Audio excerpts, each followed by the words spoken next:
New video of the shooter in former President Donald Trump's assassination attempt is bringing new questions into focus about security for the rally in Pennsylvania. The Secret Service did not sweep the building where the shooter was perched, and the roof was identified as a potential vulnerability ahead of the event.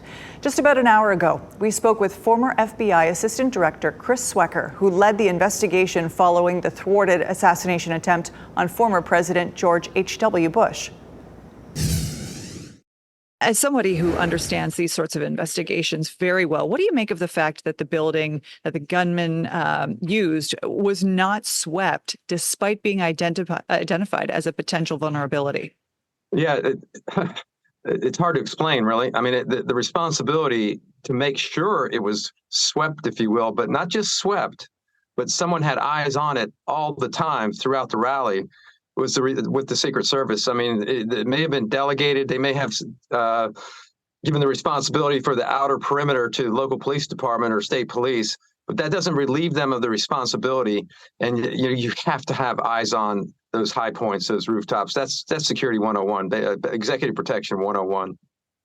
Well, we've seen videos now of these people calling for help, or at least saying that they were calling for help when they saw the gunman getting into position. So what would you be looking for to understand why those warnings from the crowd did not make it to the stage? I would be looking at the communication between the local police department or state police, whoever had that part of the perimeter, and why they couldn't communicate or didn't communicate with the Secret Service people near the podium and get him off the podium until they resolve the situation.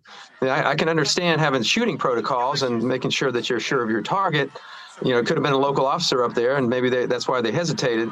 But until you get the ex-president off the podium, he can interrupt that speech for 5 or 10 minutes until he resolves the situation. But I've got to think it was a communication issue, or I don't want to think it's a judgment issue on the part of the local police department that they just decided not to call it in until they checked it out. We still have months left of this campaign. What kind of changes do you expect to see at future rallies and campaign events? Well, I expect to see more resources devoted towards Trump's campaign. I expect to see probably bulletproof plexiglass. You remember when the Pope, there was an attempted assassination on the Pope. He drove around in a plexiglass bubble. But you can set that up without disturbing, the interpersonal nature of these types of rallies. And I think, they're going to have to just make a tough decision on that and say, look, we can't expose in these rallies. It's too difficult to control everything. So we're going to have to make sure that he's surrounded with bulletproof, whatever, plexiglass. They have that, and they can use it. Thank you so much for your time. Appreciate it.